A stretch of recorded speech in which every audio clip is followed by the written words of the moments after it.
All right, we are live. Hey, y'all. Hey, welcome back to Truth, Trust, and Trajectory with your girl, Shakim B. Today, I have a very special guest. You want to introduce yourself, Andy? Sure, yeah. My name's Andy Nisevic. As you might tell from my accent, I'm from the UK. I am a leadership development specialist, but really my speciality is helping people understand the way we communicate, our motivation factors to improve relationships. So that helps in the workplace, also outside of the workplace as well. Okay, I love that. I'm actually really excited to have you on the show because you're actually the first male guest that I have had on here. So I was like, I don't know. I'm honoured. Thank you. But our initial conversation was really good. So I was like, this will be really beneficial, I feel like, to my viewers who struggle with maintaining healthy relationships, not only with themselves, but with, maybe like romantic or like workplace or, everything in between. So what got you into this career path? That's usually how I kick it off. So it's a little bit unusual, really. I spent 23 years in the Royal Air Force. I've worked with your Army, your Air Force a couple of times over the years in locations out east. Um, and my last job in the Air Force was teaching their leadership courses. So every time an NCO got promoted to the next rank, they'd come and get the next level of leadership training. So I taught those courses. And really, the reason I went to do that job is because of my own struggles, really. In 2018, I was diagnosed with moderate depression and severe anxiety. I've struggled with loneliness virtually most of my adult life. When I got the diagnosis and started getting the help, I started getting really curious about what it is that creates these sort of issues for people. What's going on up here? What do we do ourselves that create our own problems? And kind of why is it that some people, despite not being particularly nice people, seem to have great relationships, and other people who tend to be decent, honest, hardworking people don't have great relationships. Who I became really curious, and I'm a massive geek about the subject of psychology and why humans behave the way we do. And that took me down to teaching the Air Force leadership courses. And while I was down there, when I was coming to the end of that tour, there was nothing really that I wanted to do. I'd done most of the operational jobs I could do in my trade. I've become really passionate about the subject of leadership. So I thought, I'll leave and I'll set up my own business, and that's what I did. Okay. That's very commendable. Like you barely it happens more often than not, but I feel like people that go through that kind of like I refer to it as the dark night of the soul. Um they'll like either just take it and continue to better themselves, or they'll do nothing with it, or they'll go in the completely opposite way and they'll start trying to investigate more because that's a question that a lot of us don't really like, get the time to be still enough to ask, like why are certain behaviors, like why do we go through these things? So what was the answer to the question you were like, did you ever find the answer to the question you were looking for? I think every answer I find spikes off 10 new questions. Gotcha. The more that I learn about human psychology, our psyche, and everything, the more I'm just fascinated as how we've survived as a species, because honestly, we are barking mad. We sabotage ourselves at every available opportunity, whether it be our personal lives, our social lives, our professional lives. So many of us, and I've done it. I don't know if you've ever come across the term patterning. It's something that I learned about middle of last year, and I've started doing a bit of reading. But as I've been learning more about this concept of patterning, you look back through the history of your life and you can just see yourself repeating these patterns over and over and over and over again. Because parts of your brain just like things to be the same. So even though we're not happy, we know we're safe. Therefore, the brain likes us to keep on in that kind of safe zone. So happiness doesn't come into it. It's like, we know we're safe. We know we can survive in this. So we just stay there. And Yeah, and the amount of times I've seen it myself over the years that I've sabotaged myself, I see it in other people. And touch wood, I'm going through the process of breaking those patterns now. It's not easy, and hopefully I'm providing some help to other people to be able to do that as well. Yeah. No, self-sabotage is definitely a thing. I think probably like maybe like 4 or 5 years ago, that's when I started to become more aware of like my own patterns. And I'm like, okay, like as of recent, like starting to get more curious about, okay, why? Like, what are you getting out of this? Yeah. So it's like talking to a child essentially, like when you're trying to like analyze or therapize your own self. Yeah, and it's not easy when you're doing it for yourself. I mean, I've invested tens of thousands of pounds in coaches over the last few years, coaches and therapists and different types of specialists, one to help me, but also then to educate me. Yeah. And it's so important because I was that stereotypical alpha male type, or certainly self-perceived alpha male type. And we don't cry about things, do we? We just sweep things under the rug. We get on with things and we just plow on through the whole dry your eyes, princess, and move on type attitude. And that was me for years and years and years. One therapist told me that I've been suffering from anxiety probably since the age of 2. I'm 44 now. Certainly my depression probably started creeping in around about 15 years before I got any kind of help, and that's a classic example as to how we self-sabotage. We internally we know something's going on, but we don't want to admit it for this kind of perceived idea of I'm weak and I'm incapable and we shouldn't feel like this and all that sort of thing. It's just one of the many examples that are out there. Oh yeah. When I, for everything that's worth, right? I always think like when I have that thought process, it's like ego, right? Because the ego is set to protect us, and that goes back to those patterns that you spoke about, and how sometimes, not sometimes, but mostly always, people find themselves locked into these habitual cycles and patterns of doing the same thing over and over again, even if it's working against them. It's comfortable. Yeah. One really uncomfortable question that I was challenged by a specialist. This guy is a specialist in like the patterning, and it's very spiritual, very woo woo. I love a bit of woo woo, so I don't say that with any with it. Look back over your relationship history. Mhm. Those of you, and this is definitely me, by the way. Look at the relationships that you've had. And look at the similarities between the people that you've allowed into your life. Well, there's one common factor there. If you keep on bringing the same people into your life, or the same type of people into your life over and over and over again, well, you're the common factor. So therefore, is it something that you're doing, or is it all men are wankers, or all girls are bitches, and things like that? Well, an uncomfortable realization for me was, well, I'm the common factor there. So what am I doing that's attracting these people that don't fulfill me, that don't make me happy, that creates problems in my life? Mhm.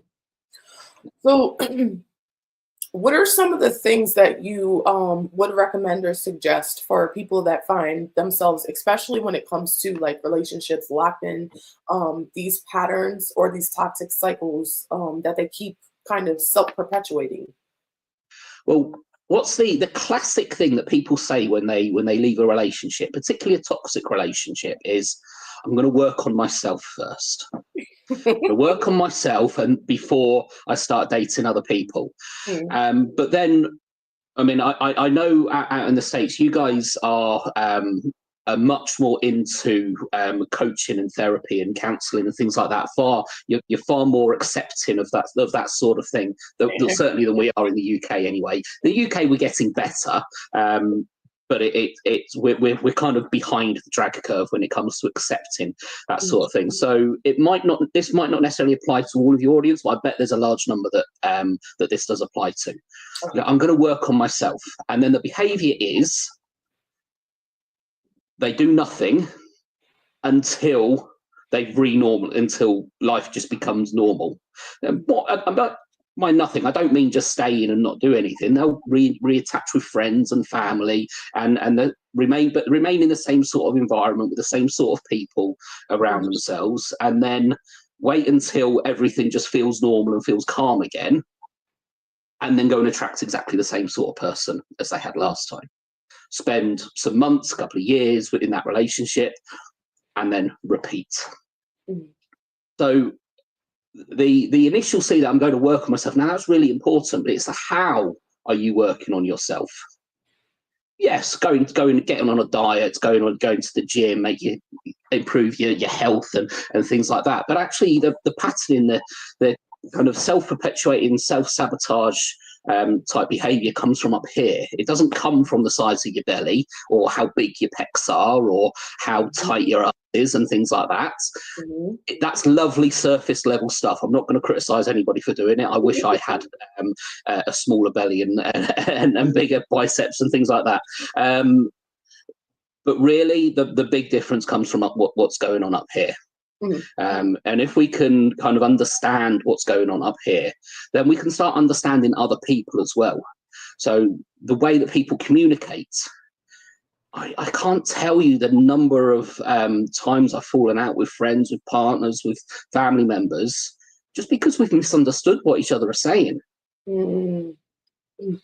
Different people communicate in different ways because we have different motivational factors, different things that we find important.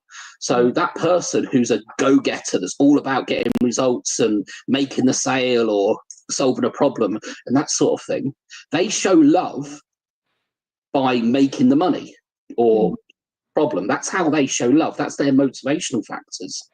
But for somebody who is more sensitive, maybe more empathetic, they show love through trying to understand the person by showing them compassion, helping them kind of understand their feelings, and then allowing them to go off themselves. Now, both people are trying to achieve the same thing, trying to help that person, but they just come at it from different angles. But when we are one personality profile and somebody else is a different one, and they're those conflicting profiles, then all we're doing is just trying to be a good person, but because of the different motivators, the different perspectives, we create this tension, this frustration, and unless that's resolved, that becomes conflict, that becomes breakdown of relationships, etc.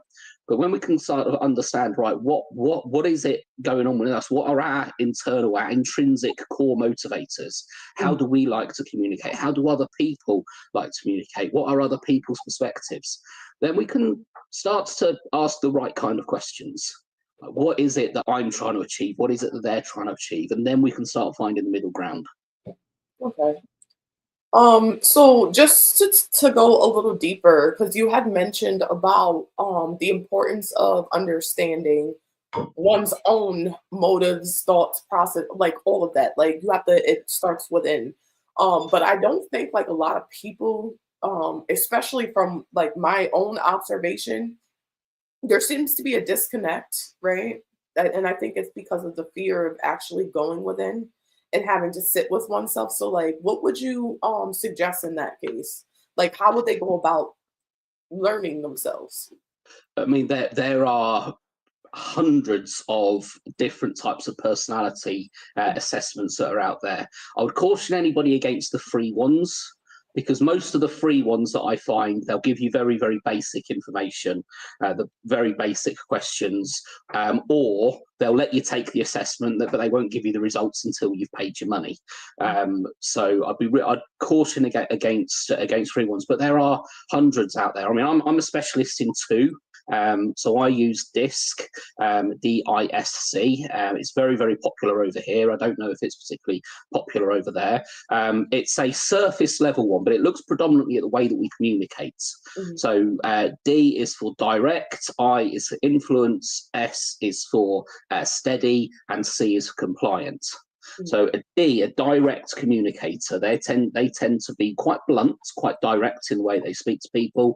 They're very results focused. It's all about getting the job done, achieving the task, getting the sale, finishing the project, whatever that is. I is a people focused one, but it's all about other people being happy. but other people includes them as well. So it's about everybody feeling happy. They tend to be very happy, bubbly, cheery type of people. The type of people that could walk into any room and just strike a conversation with anybody. Like I said, they're all about everybody just being happy.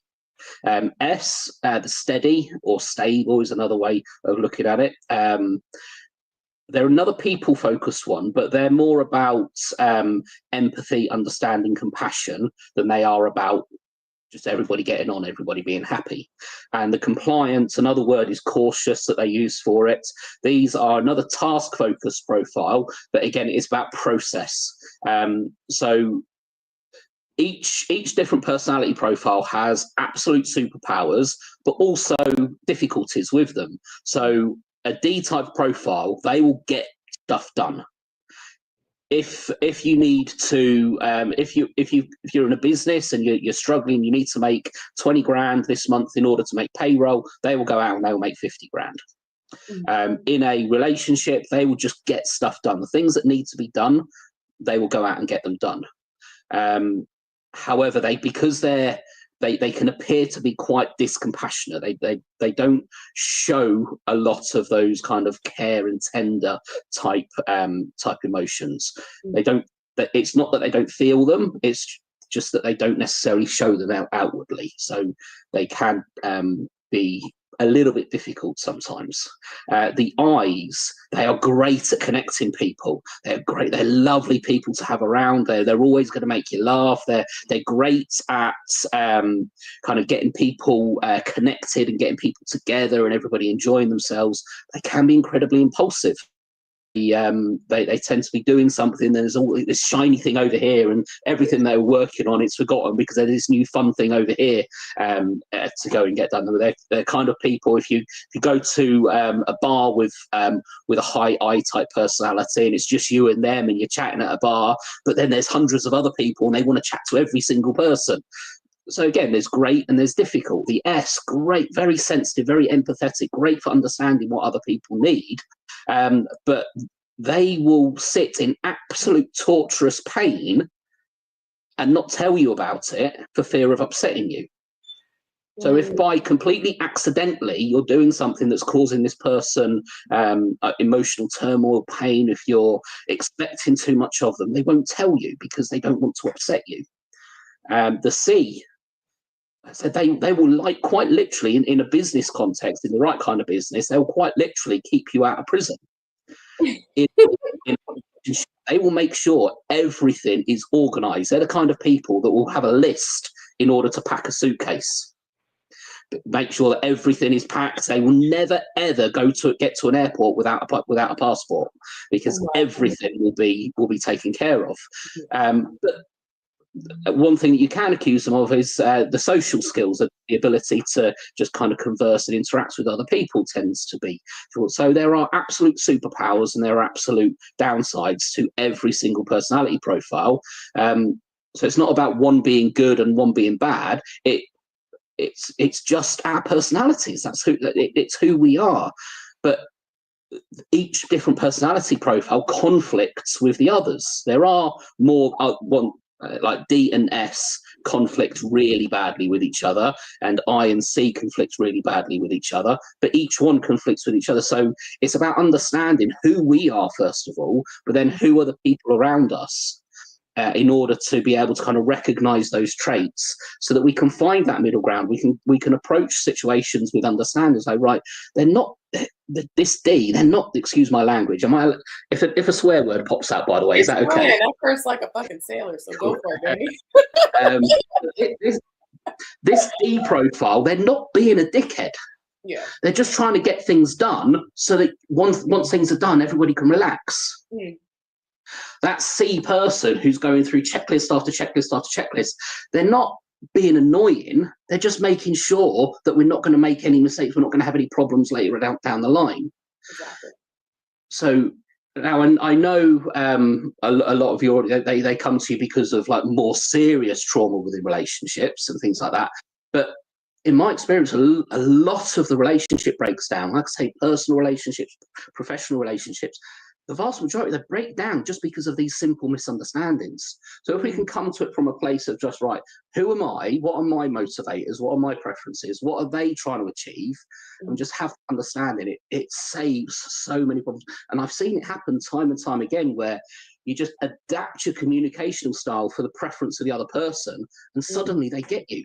Suddenly they understand. Suddenly that toxic leader, that manager who nobody likes, suddenly they're understood. Yeah. They're not trying to be toxic. They're not trying to be difficult. They're just they haven't been educated in the way to adapt their communication. So when we can start doing that, then suddenly everybody starts to understand each other much better. Mm. That is a very interesting take. It makes a lot of sense. As you're speaking, I'm reflecting back on, like, relationships that I've had before, and I think, for a lot of for a lot of the things, I don't know which one personality type I fall into, because we have like the INFJ. The That's Myers-Briggs, that's the Myers-Briggs one, yeah. Yeah. Yeah.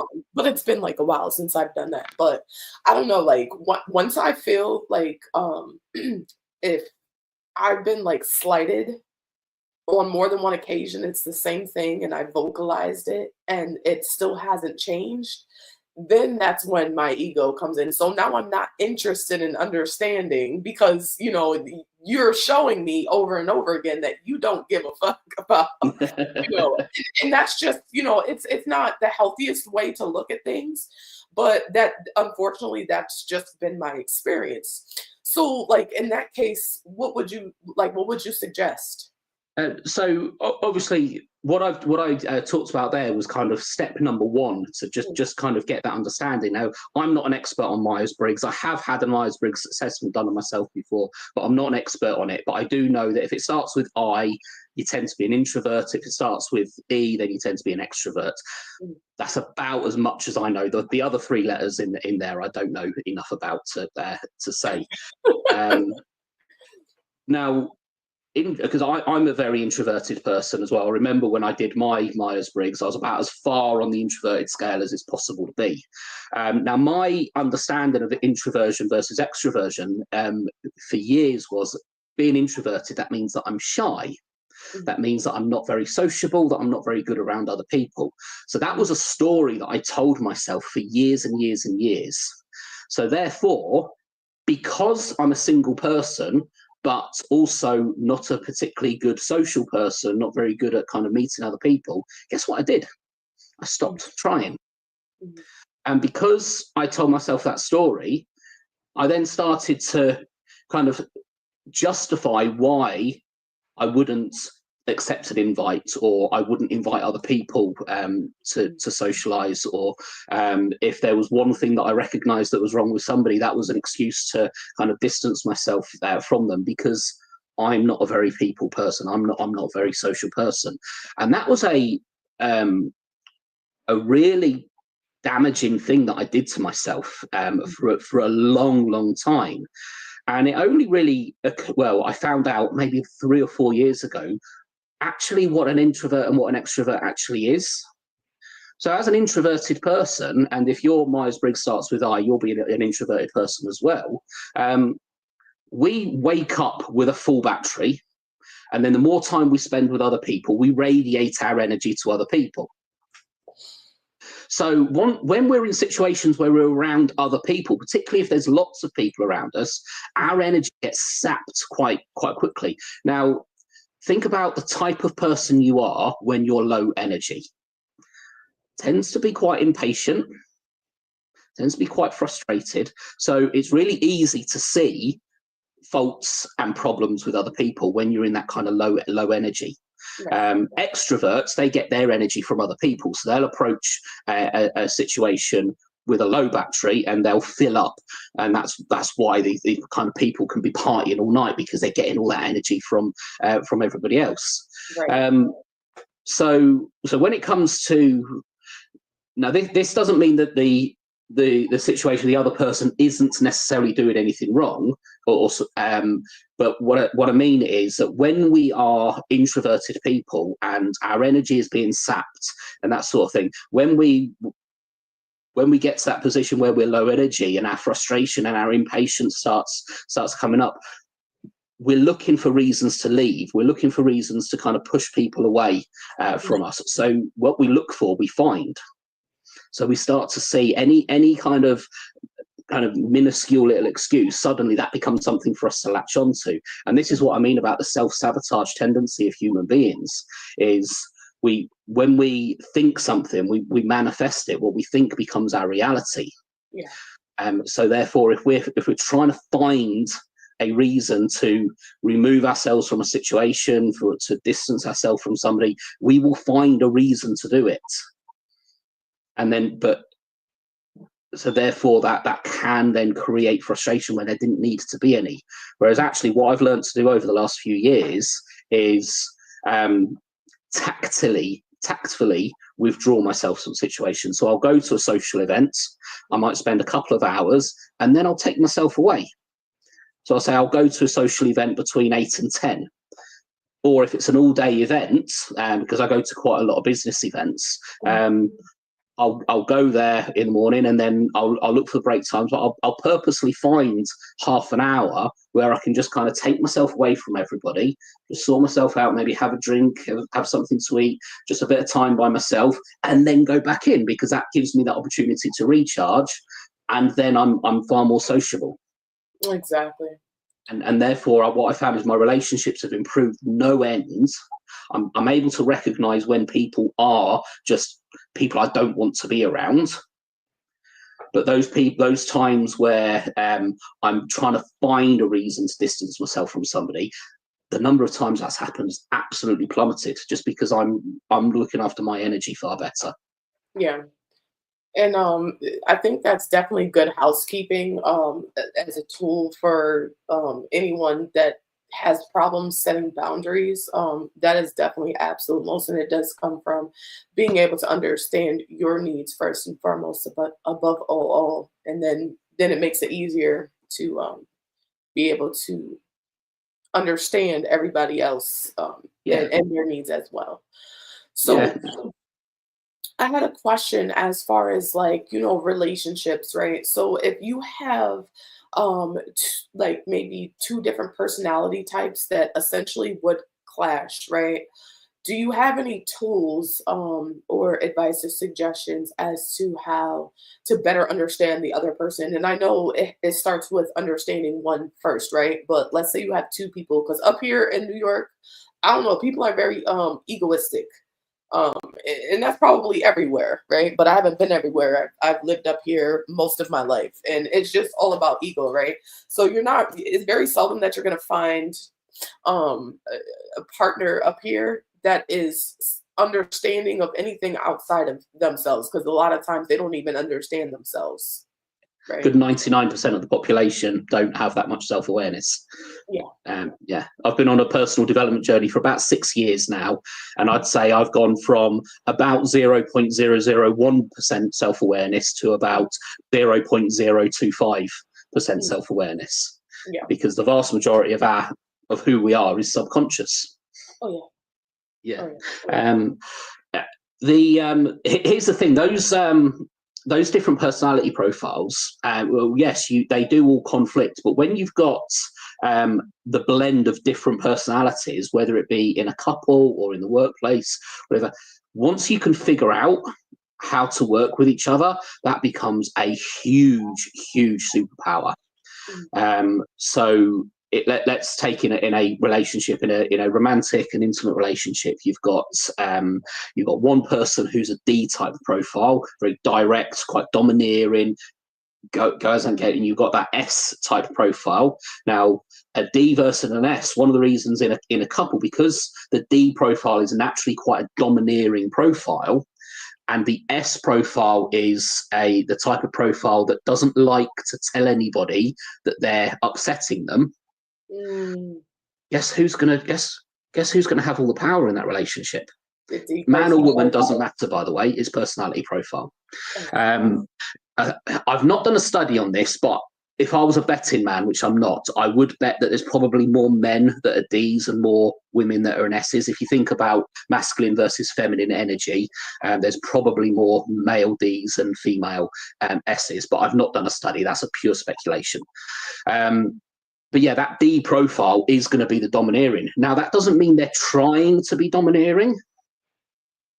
That's just them being their natural selves. And because that S is being their natural self, and their natural self is somebody who's probably more of a people pleaser type profile, they're not going to say anything. So they're going to sit there and allow all of the things that bother them to just, okay, I'm not going to say anything. I'm not going to do anything. I don't want to have an argument. I don't want to upset them and all that sort of thing, until one day a tiny, tiny little thing's going to happen, and that's going to be the straw that broke the camel's back, and it's all going to come out. For sure. However, when we can understand who we are, and we can understand who the other person is, then we can start to generate the tactics that's going to mean that this relationship that's really happy right in the beginning can stay happy throughout, hopefully, the whole life. And it's about this thing that's bothering you as the S profile, this thing that's bothering you. It's really important that you tell that D person, because that D person's not going to be cognizant of that. It's not, D type personalities can come across as they don't care. They do just show care. They show love in a different way. So if you tell that person, you are making me unhappy, well, what's the major motivator for a D? It's to achieve success. So let's interpret success as this relationship being successful. Therefore, if this relationship to be successful, I need to be doing this, this, and this. They're going to listen. Oh yeah. Because their biggest fear is failure. If their interpretation of success is, I want this person, I love this person, I want to marry them, I want to spend the rest of my life with this person, then that marriage ending, that relationship ending is going to be failure. And that's their greatest fear. So long as they're a decent person, they will listen to you. So it's about having that understanding and being able to communicate, but communicate in each other's languages. That S needs to speak that D type language. So that D type language is all about getting the results. Darling, if you want this relationship to be successful, if you want both of us to be happy in this relationship, this is what I need from you. Great. In that case, absolutely. And therefore, this is what I need from you. And we need to come up with an agreement of because we're all human beings, we're going to make mistakes. When I'm not living up to that, I need you to tell me. I need you to tell me in the early stages, so that you're not telling me when you're pissed off. Because when you're telling me when you're pissed off, guess what's going to happen? My defenses are going to go up, and I'm going to get pissed off, and then we're going to be two angry people having this argument, and nobody's going to win then. So let's have the conversation really, really early on, and then we can just have it as two normal human beings who love each other and are just finding a way to make things work. Right. Yeah. I mean, I feel like that is very sound advice. And if I'm being honest, conversations like that, and I'm not saying they don't happen, but I haven't seen it, right? And I think up this way, especially, people bypass by I feel like those beginning conversations are the most vital, and they are the most important, right? Because that's setting the foundation for kind of the basis of the relationship. And the same thing goes like in the workplace, right? It's like your boss asking you like, "Hey, what is your availability?" And you tell them, and then later on they turn around and just completely disregard that. And it's like, whoa, like, why would you ask if you didn't care? But in the romantic setting, a lot of people don't. The transparency of being able to have those difficult conversations about needs, it just gets bypassed because and they kind of become like pleasure contracts, if that makes sense. So then it's like, okay, if the pleasure contract has went well, then we can have, some conversations, just as long as it doesn't, hurt my ego or anything like that. And that goes for both men and women out here, Yeah, I mean, everything that I'm saying sounds really easy, doesn't it? But the real world, it's not easy. The ironic thing, what I've just told you is what people should be doing in a relationship. I've just done the exact opposite. So I was dating somebody up until New Year's Eve. In fact, that's the day that me and the lady that I was dating that came to an end. And one of the reasons, certainly from my perspective, I can't speak for her because she hasn't communicated with me, but certainly from my perspective, is I didn't like that she didn't show me a great deal of affection. Had I said something the very, very first time I felt that twinge of frustration, maybe we'd still be dating. But I didn't. I just kept on letting it go, because guess what personality profile I am? I'm an S personality profile. I'm actually an SD. I'm one of those strange profiles. I'm an SD, but I'm slightly higher on the S than I am on a D. So I let it go. And then I let the next one go, and then I let the next one go. And I got to the stage where I sent her a message on the morning of New Year's Eve. Now, because we hadn't been dating for very long, I hadn't met her children yet. So we couldn't spend New Year's Eve together because she was with her children. So I sent her a message. I can't remember the exact words. It was something along the lines of, if I had one wish for today, that I'd be able to give you a kiss at the stroke of midnight tonight. Oh. I thought it was a really nice thing to say. Yeah, what's wrong with that? The response that I got was something along the lines of, I can't believe it's New Year's Eve already. Nothing like, oh, that's such a lovely thing to say. Yes, that would be lovely, or anything like that. It was all about, I can't believe this. So it was another time where I tried to show some affection, hadn't received any affection in return. And because this had been a pattern within our relationship and I let it go, I just got pissed off. And guess how I approached it? I approached it in a pissed off manner. And we had this big argument, and we're no longer dating. Yeah. Now, mind you, talking 5 days ago, maybe things will reappear, but you know what? Everything that I was saying sounds so easy to do, but even as somebody who knows this, it's still so easy, because we're human beings. We live in the moment. Oh yeah. We're not applying reflection and thoughts to every single interaction. We're just being who we naturally are. So it takes effort. It takes conscious thought. It takes reflection. It takes communication. But if you're not communicating with each other, then things are just going to carry on getting worse until you get to that situation. It happened with me and Magda after only a couple of months. You might argue we were probably never right for each other. Maybe that's the case. But those couples, I mean, I've been in relationships where I was so happy and I was so invested, and this was the relationship that I saw as kind of my forever relationship. But we never communicated with each other. We just had fun, which was great. It was a lot of fun.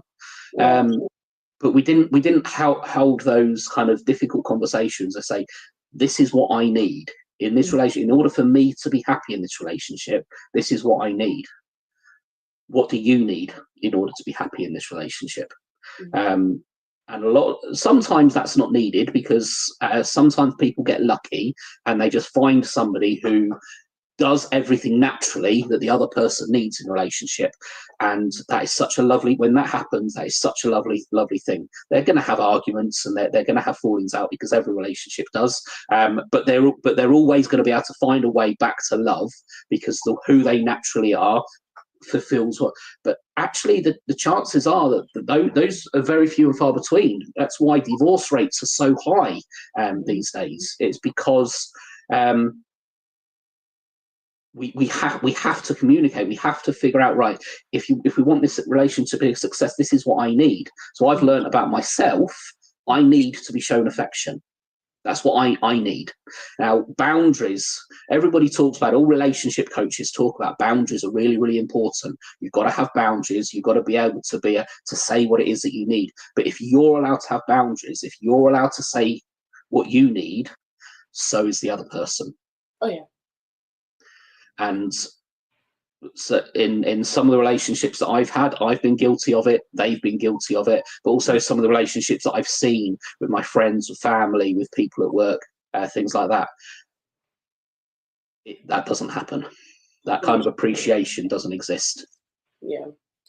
And it's, I think it's very unfortunate, and it kind of reminds me of like the loneliness statement that you made at the beginning, but also I guess it's like a loneliness epidemic where like people in general, I know they try to say it's just men, but there are lonely women too, and it's, Yeah. I think what ends up happening, right, is I think people are afraid to have those conversations in the beginning ultimately because of the fear of rejection, right? So, I mean, from experience, it's like, oh, let's just kind of see where this goes. Go with the flow is like a whole thing in, the US. And I'm just like, I hate that term, first of all, because it's very unintentional, right? And I feel Sorry, like, say the term again. DUS. oh, go with the flow. I'll go with the daters of the US like this thing. yeah. Yeah. You're like, yeah, let's just go with the flow and see where it takes us. And it's like, okay, like, are we on a Survivor show? Because I don't think so. Yeah. You know. And I think that's the thing about relationships. The cliche is relationships are hard work, and it's absolutely true.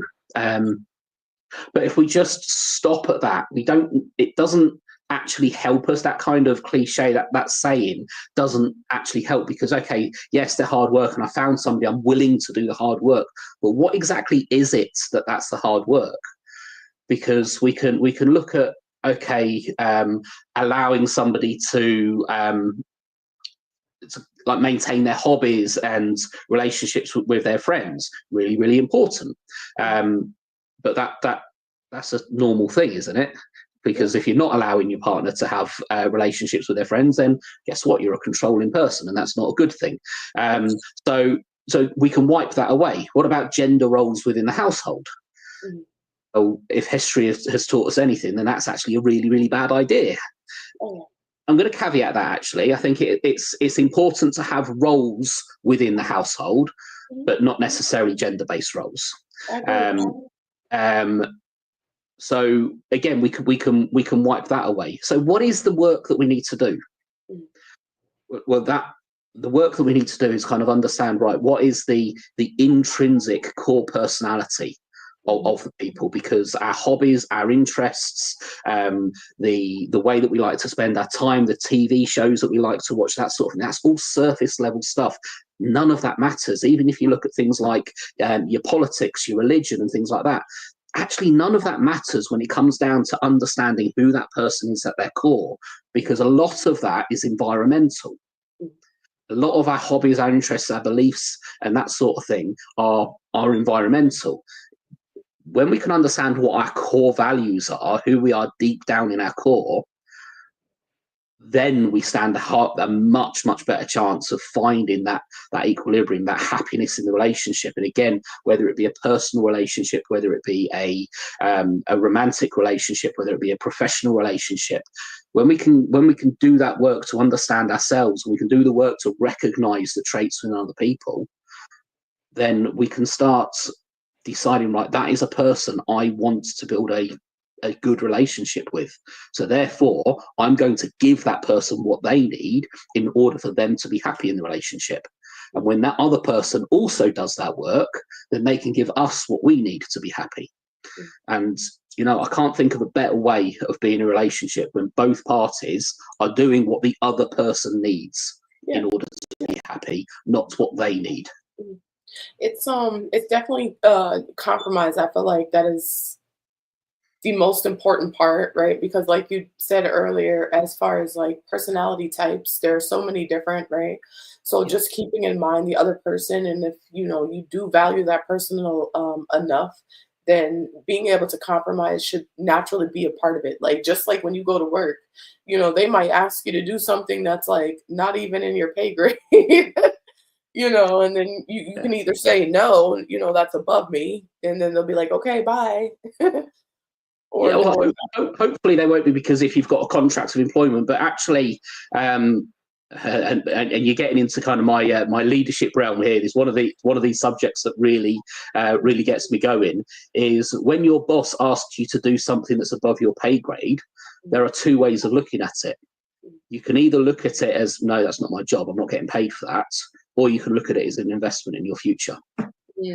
I like that. My boss would love you for sure. But it's the way that it's put across. Yeah. No, And it's definitely it's your perception of it. Yeah. Yeah. Definitely. And when we've got, I mean, I'm not going to go into the whole realm of leadership, because I'm sure we haven't got. I can talk about it for hours, by the way, but I'm sure we haven't got. But when we've got a boss who wants to invest in us, that wants to give us the opportunity to grow and develop, if they're a D profile and you're an S profile, guess what? They're putting it across in the way a D would want it to be put across, but you're not receiving it in the way that you want to receive it.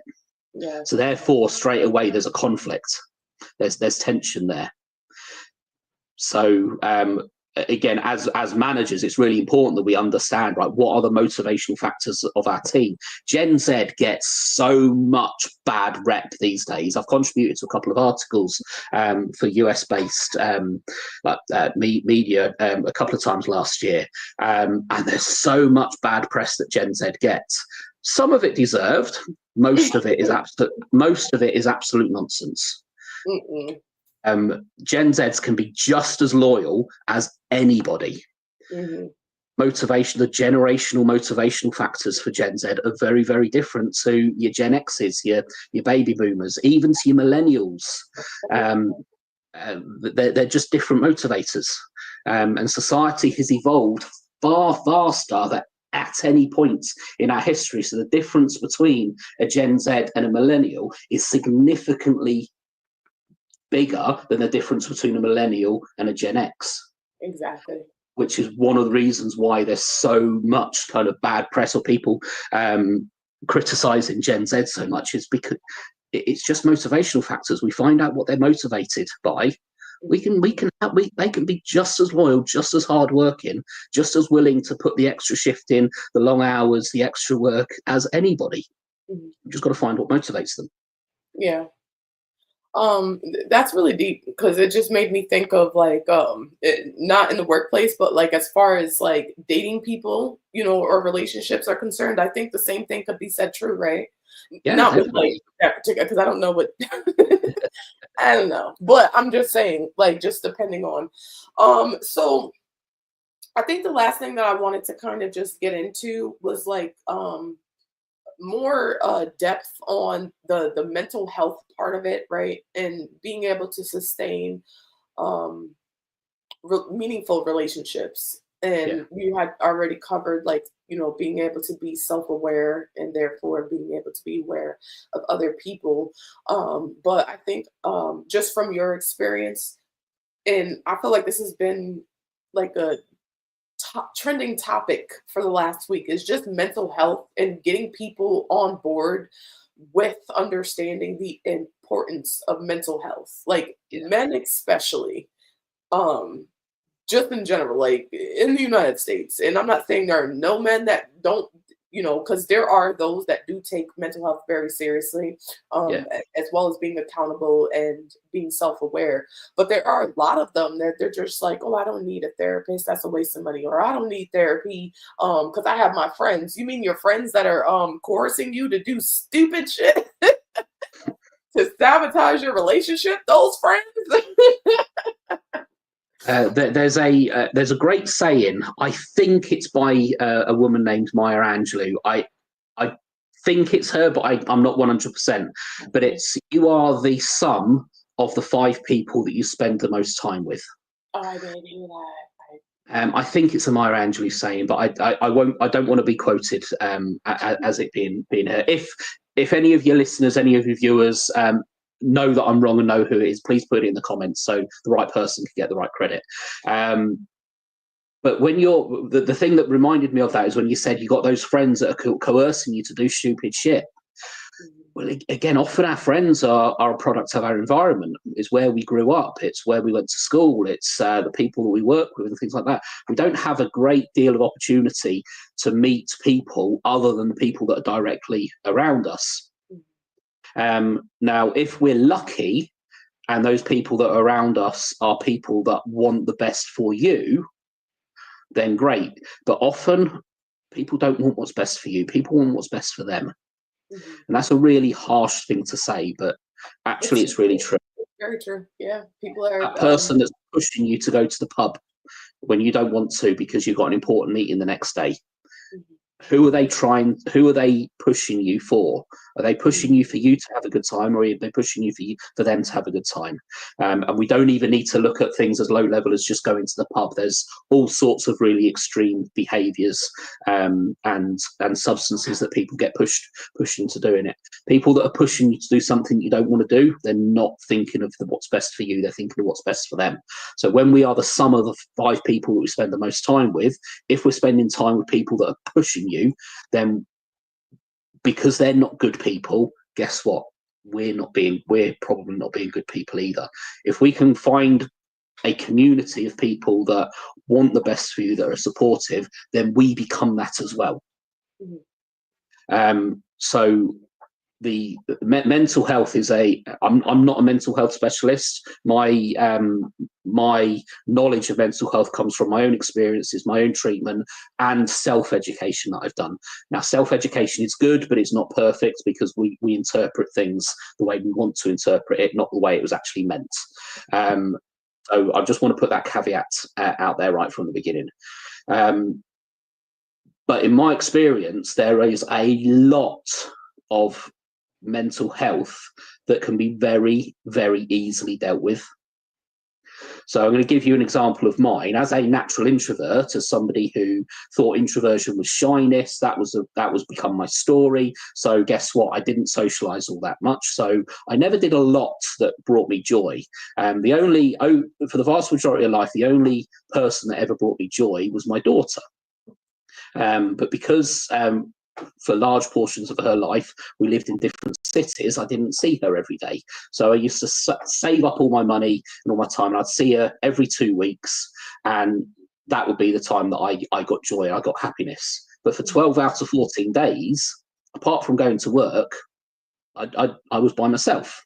So I never had a lot of joy. Now, any mental health specialist, if I'm talking rubbish with what I'm about to say, please correct me in the comments. But I can talk about my experience and what my interpretation of what specialists have told me.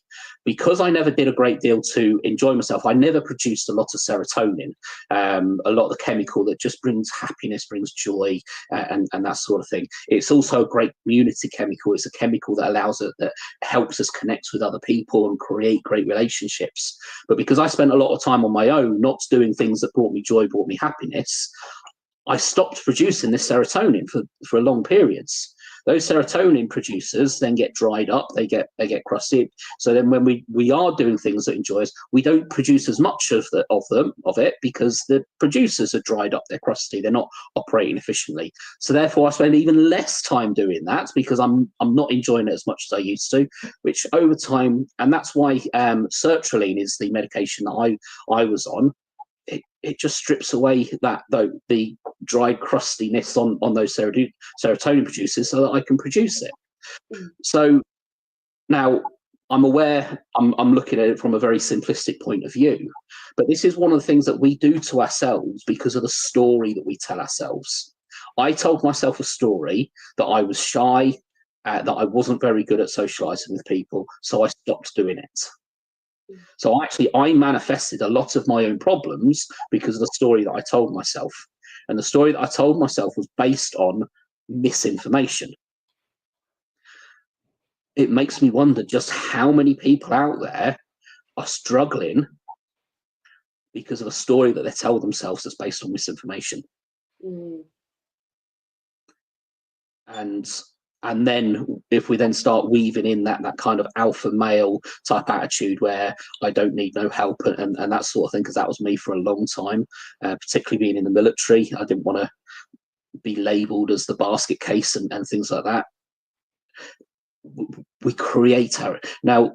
There are obviously much more severe conditions, and I'm not talking about those conditions. But when it comes to like low, moderate, even in some cases high depression at its simplest, kind of when you kind of look at depression in its most simplest form, it's a low mood disorder.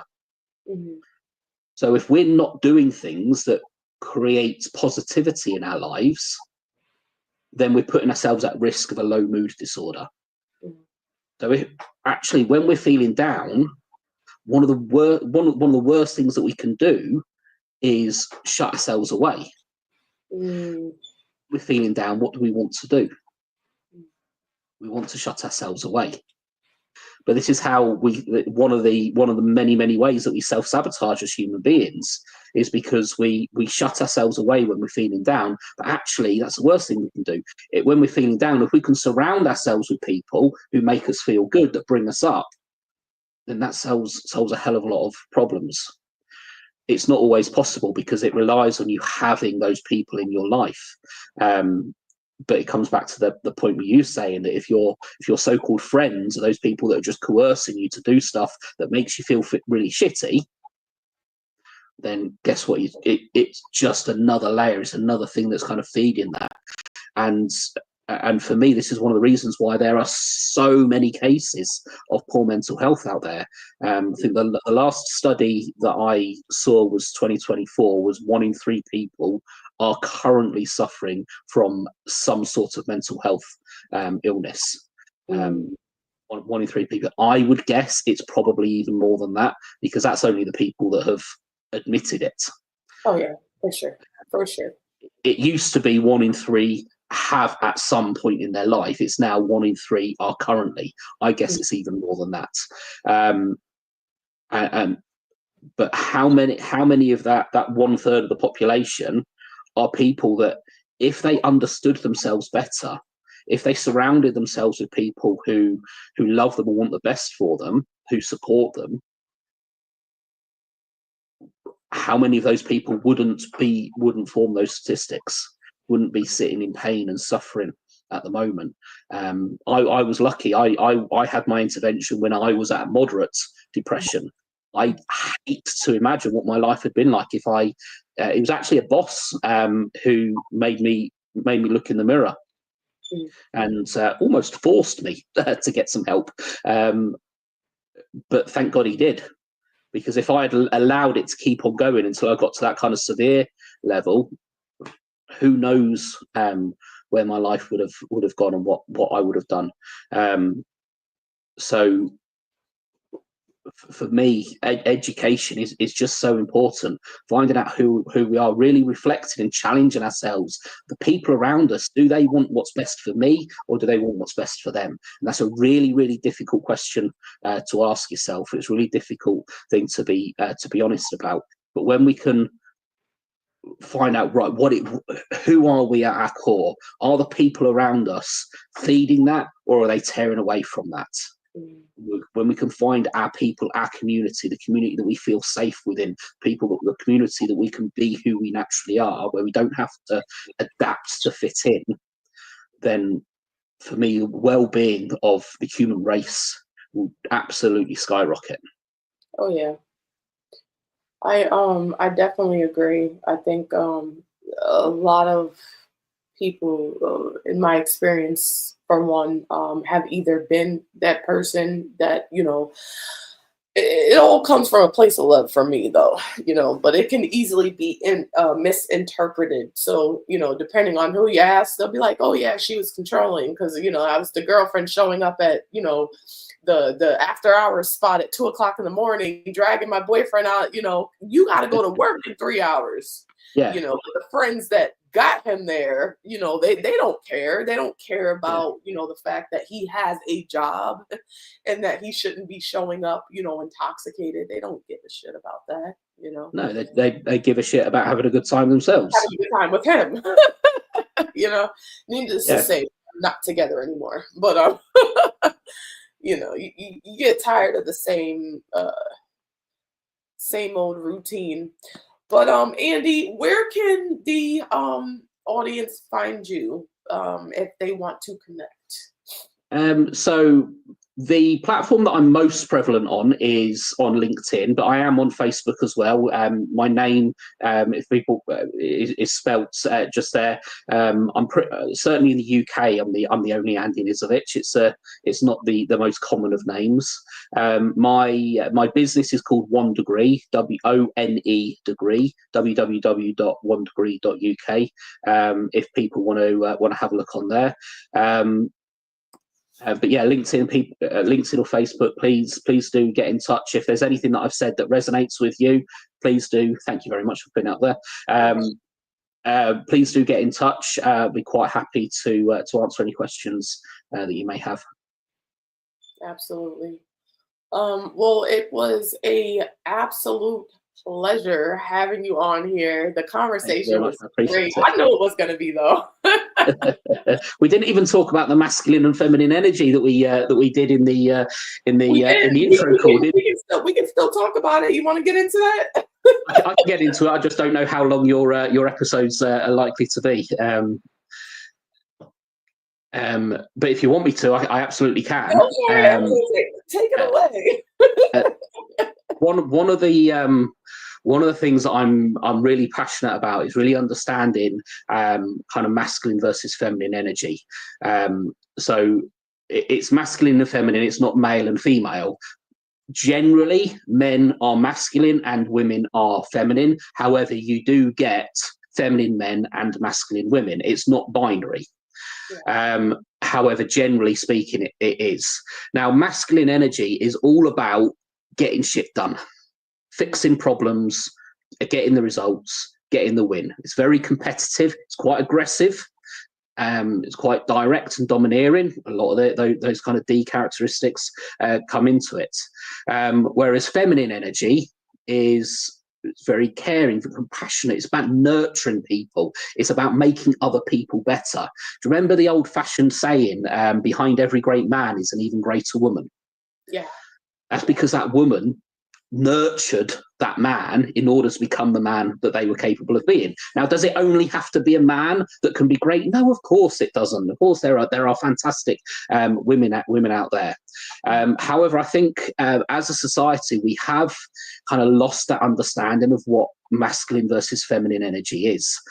So there's a lot of women who, and I know this being the father of a daughter, who are pressured into the sciences, into business, into technology, into mathematics, where honestly they don't want to be there. But in order to be a good feminist, they feel pressured into doing that. Whereas actually they want to do the more artistic or the more caring and the nurturing type roles in the workplace.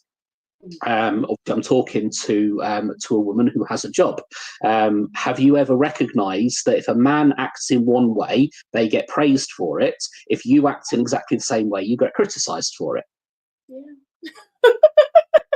Yeah. However, if you consider it from an energetic perspective, you've got a man operating in a masculine way. Mm-hmm. And then the woman acts in a masculine way. The men around them don't know what's going on there, because that man has been raised by a mum, has got a grandmother, might have sisters, might have aunties, got all these feminine women around them that are acting in a feminine way, and then all of a sudden you've got this woman who's acting in a masculine way. The emotional center of the brain, the defensive part of the brain, doesn't know what to do with that. It doesn't recognize it. It's thinking, is there something wrong here? And as soon as your defensive mechanism, your emotional center of your brain starts questioning if there's something wrong here, it puts its defenses up straight away.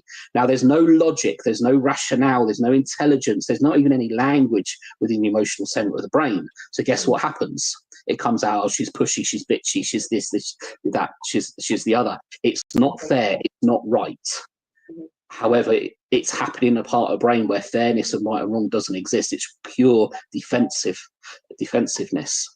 Now, if you think about leadership versus management, management is very much about getting the job done, getting the results. It's very masculine. Think about what leadership is. What leadership is at its core, leadership is about making other people better. It's about nurturing people. So you could argue that's very feminine. Now, the workplace, the corporate structure, the workplace structure has been the same for hundreds of years. Now, I really disagree with people who say it was built by men for men. It was built by men, but I very much doubt that these men sat around the table and said, we've got to design a workplace that women aren't going to have any success in. Right. I doubt that conversation happened. It was built by men in a way that makes sense to men. Now, obviously, that is advantageous to men. Promotion metrics generally are designed on performance metrics. Who sold the most? Who got the most done? Who got the most projects along the line? Who came in under budget? And all those sort of things. The promotion metrics are very masculine generated metrics. So when men act in a masculine manner, it becomes advantageous in the workplace. So therefore, women who have obviously become far more prevalent in the workplace since the 1950s, 1960s, the number of women in the workplace has grown. They're looking at men saying, right, they're having a successful career and they're acting like this. Therefore, in order for me to have a successful career, I have to act like this. And then you that kind of men acting like men, getting praised for it, women then acting in a more masculine way and getting criticised for it, and getting all this tension and conflict in the workplace. Yeah. However, if workplaces want to start getting rid of that, then statistical-based hiring and statistical-based promotion metrics, they don't work. They just actually make things worse. What we need to look at is what are the promotion metrics? Because do you want people in senior leadership positions who are all about just getting stuff done? Because that sounds great at the first level, but then if you add another aspect to that, generally it means getting stuff done for them, not for the business. Or do you want people who are all about nurturing other people, making the other people in the business better? And when we can combine those kind of masculine and feminine attributes into the promotion metrics, you get great men and women in the workplace. You get people in management and leadership positions who are able to be masculine and feminine, depending on what the situation is. The best leaders in the world are people who are able to be masculine when that's needed, and are able to be feminine when that's needed. The best businesses in the world are businesses that have got both masculine and feminine people at the top and throughout the organization. Right. We want a more fair workplace. We want a workplace where both men and women can thrive. Then we need to stop looking at quota-based hiring systems. We need to look at what the promotion metrics are. If we can start weaving in both masculine and feminine into there, a lot of these workplace problems will disappear. Agree. Definitely. So with the masculine and feminine, just staying on topic as it pertains to like relationships, I definitely do hear that a lot. With maybe men are saying that women are acting masculine, and as you just put it, was perfect breakdown explanation. It's not basically like binary, right? It's more like one is a doer, one is a nurturer, and that's pretty much what it is. So it seems to trigger a lot of people that maybe if they're not like very action based, then attracting a partner that's action based might be intimidating, and vice versa, right? Yeah, it reminds me of a speech that I saw at an event I went to about 18 months or so ago with a husband and wife couple called Tony and Nikki V. They're relationship coaches, and it was Nikki V, the female. She was talking about clients that she works with, and women tend to be becoming more masculine in the modern world. And I think a lot of the reason for that is, in order to have successful careers, they've got to become more masculine, and therefore that energy is being taken back into the home as well. Now, if you're a masculine woman and you attract a feminine man, then you're going to have both masculine and feminine energy in the relationship. That whole yin and yang of the universal energy is going to be met. And if both people are happy with that, then great, that's going to be a successful relationship. However, the world isn't a perfect world, is it? Generally speaking, if you ask women, do they want a masculine man or do they want a feminine man? What type of man are they going to want? Exactly. Going to want that masculine man, aren't they? So therefore, if the woman is acting in a masculine manner and the male is operating in a masculine manner, then you're going to have two people kind of in conflict all the time, because that man who's a masculine man isn't going to want to be out masculined by this woman. They're going to want to go to the next level up, and the next level up is macho. And there's another word of describing macho, in my opinion, and that is basically dickhead. Yeah. So therefore, you're just not going to be happy. Yeah. So I know as a man, it's difficult to take what I'm saying, but if feminine women can be happy in their femininity, then they're just going to be far happier in the relationships that they attract, because when they attract those masculine men, because masculine men isn't about not caring and not doing things for other people.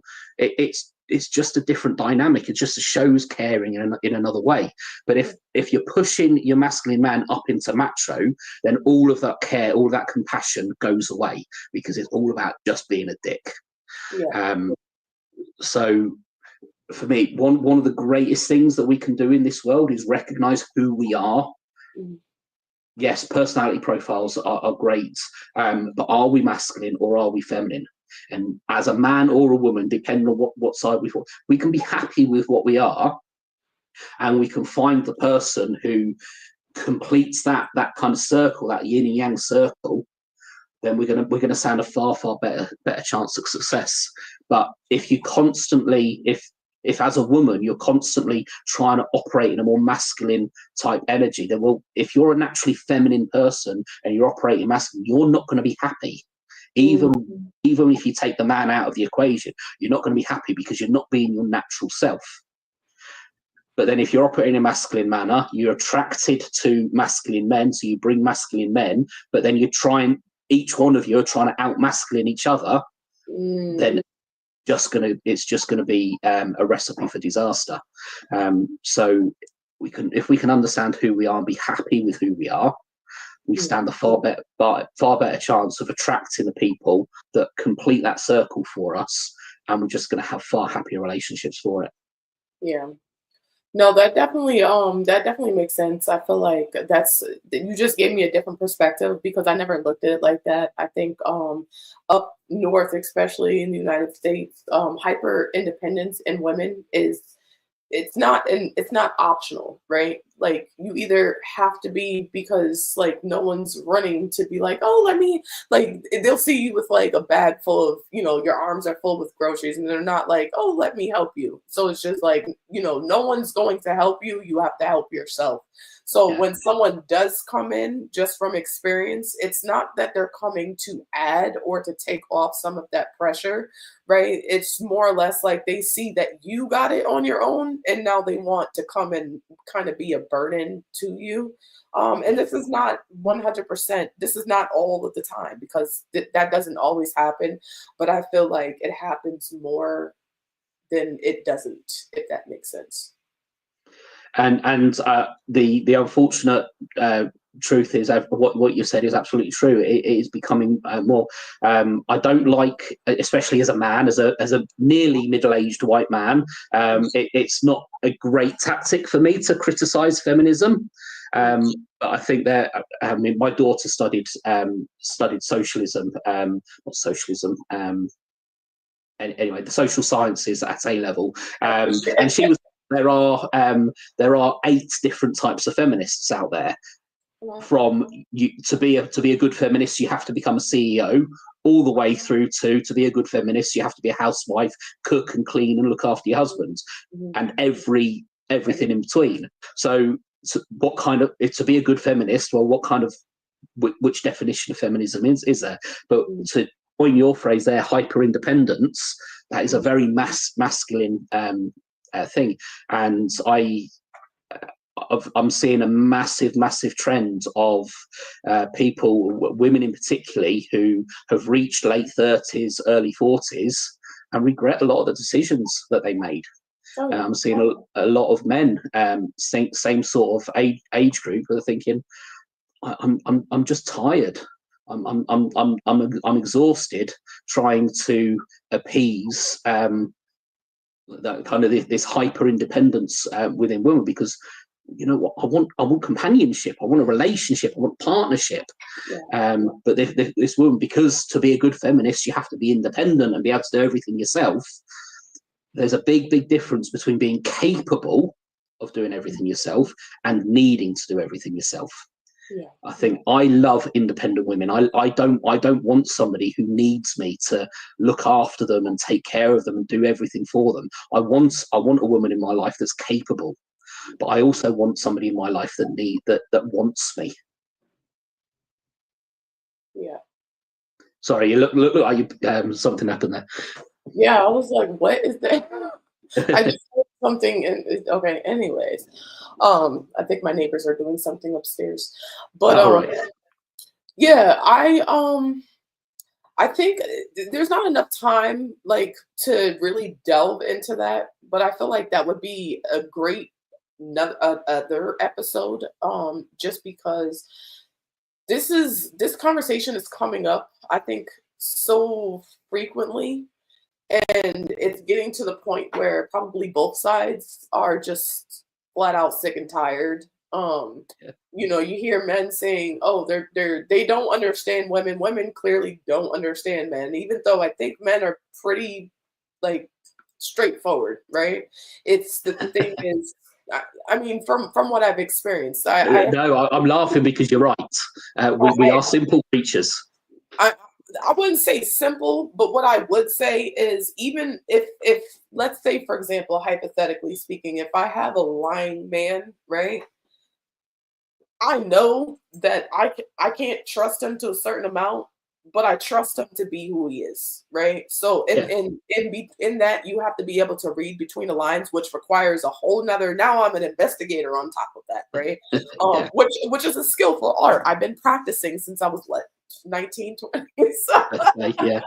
Yeah. So, you know, you have that. But, you know, on the flip side of the coin, it's like no one's really taking time to like really truly fully understand because it's like, okay, maybe women have like a level of delusion to where if a man is presented to them and they can see the man for who he is, right? And they're like, nah, I don't like it. You know, what I see is possibilities and potential, right? So now they've taken what they can see like right in front of their face, and in their mind they've like blown it up to here. So now their expectations are like illusional because it's just like, no, he's got so much potential, so he'd be perfect if I just change this and change that. Where guys are just like, hey, like I'm pretty fucking simple. Like, and you know, but I don't see that as a bad thing, because remember what I was saying about feminine energy? It's all about nurturing people. It's about making people better, growing people, and that sort of thing. So as a woman, if you see potential in your man, then absolutely help them. However, if you're doing it in a masculine way, then it's going to be you're trying to make them there. You're trying to take them from step 1 to step 10 without going through 2, 3, 4, 5, 6, 7, 8, and 9. Yeah. Whereas that feminine energy is about kind of, right, what do they need right now in order to get to the next level? And then what do they need? And then what do they need? And there's massive superpower in that. I mean, I agree. I've worked miracles myself. If I do say so myself, and that's not a flex, you know, because I'm not with any person that I've made better, you know. So I think the flip side of the coin and having that nurturing element as women in your femininity, I think the biggest fear as it pertains now is investing that to nurture someone to now they're looking at you like, okay, well, thanks for your contribution, See on the flip side, so they're on to the girl that they really want, you've just raised the bar for them while they've managed to diminish, not only your energy, but it's a conversation. I feel like that needs a part two. When it, I'm more than happy, and the unfortunate truth is you're absolutely right. yeah. There have been far too many examples where men have taken advantage of that nurture. Oh, Without a shadow of a doubt, it's not a one-sided argument. Both of us have got things to answer to, shall I yeah. say? There's work to be done on both sides, to be Without a honest. shadow. Oh yeah, And yeah. yeah, that's why I wanted you on the show again. You're the first male guest that I've had, so I'm really glad that we got to do this. Thank you. Hopefully, And you know what? If giving a male perspective helps people, then that's all what my intent was. I haven't come on here. Hopefully, I've not offended anybody. Hopefully, I've not triggered anything in anybody. My intent here is to purely give you that male perspective in order to help build some understanding, and then hopefully you can get some better relationships out the back of it. yeah. Well, if anyone is offended, I'm sure they'll get over it. It's okay. They will have to. But Andy, it was a pleasure talking to you. Thank you ever so much for having me on. It's been an absolute pleasure to be on. Oh, thank you. All right. Well, to my audience, I hope you guys enjoyed this episode of True Trust and Trajectory. Please make sure you drop in the comment box. Let us know what your takeaway was from this episode. What was your favorite part? What are some of the tools that you feel like you'll be able to implement in your own life and self-actualization, self-realization? Also, please make sure you subscribe, hit that thumbs up button, and then make sure you check out Andy at onedegree.uk. And until next time, okay, bye.